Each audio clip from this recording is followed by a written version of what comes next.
Hi, I'm Karen Warfel with the City of Fort Lauderdale's Transportation and Mobility Department. The City of Fort Lauderdale is very excited to be a sponsor and to host this year's summit.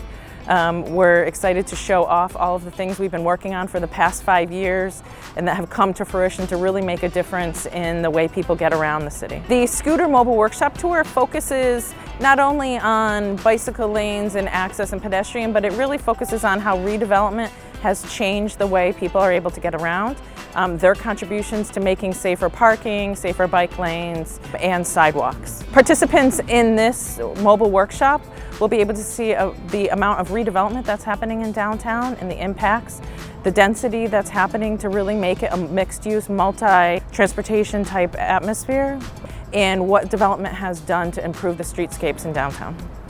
Thank you, and we'll see you at the 2020 Safe Streets Summit in Fort Lauderdale.